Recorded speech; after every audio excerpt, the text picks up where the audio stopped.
Diane writes, I'm having so much trouble resisting cravings. She says, I plan to make weight loss changes. I know what I need to do. I'm ready for my intermittent fasting regimen, and I'm confident that I can do it. But for some reason, I go a few days and my mind throws out the responsibility and I start eating. I realize a few days later that I've done something wrong and I start over. I need a way to break this pattern. Is there a way I can stop this for good? The answer to that, and the fact that Diana's not alone, lots of people are that way.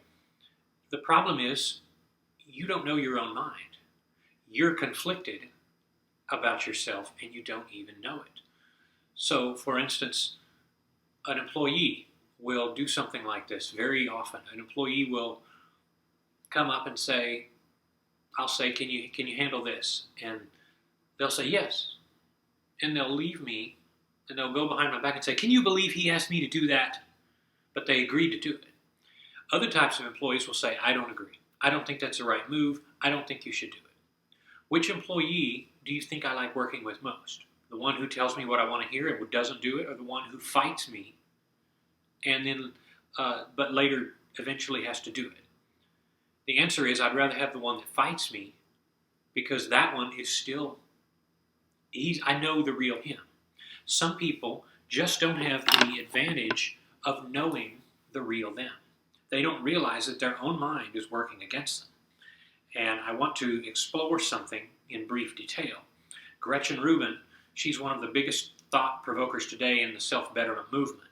She's written Better Than Before, The Happiness Project, Happier at Home, and her Happier with Gretchin Rubin podcast is still one of the biggest podcasts around in the movement. Now, what Gretchin Rubin is known for is the personality assessments, the 4 categories: upholders, questioners, rebels, and obligers. The upholders respond readily to outer and inner expectations. She is an upholder. I am an upholder. Questioners, they question all expectations. They'll meet an expectation if they think it makes sense to do so. And essentially, they make all expectations into inner expectations if they're going to do it at all. And then there's the rebel.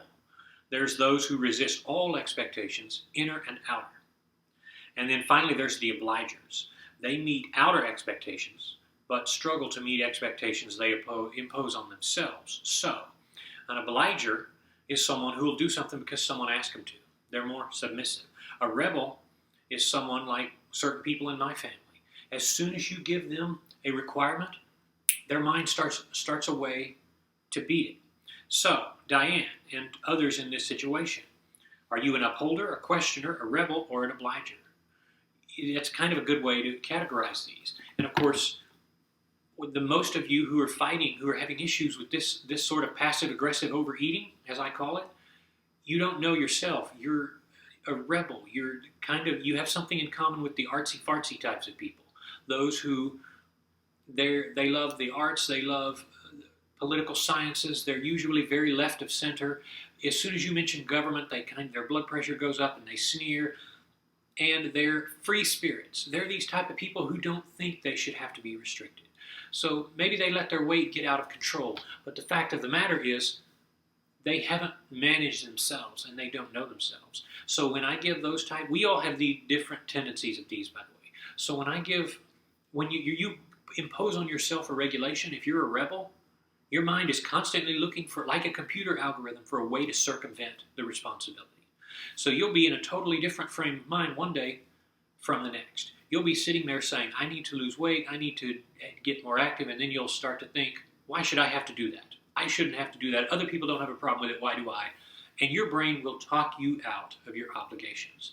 So here's the solution. Know yourself and realize when you have that tendency, the reason rules are made is so to prevent things like that. Stopping at a stop sign. The sign says stop. You can rationalize and say, it's 3 a.m, there's no one around, there's no purpose for that stop sign.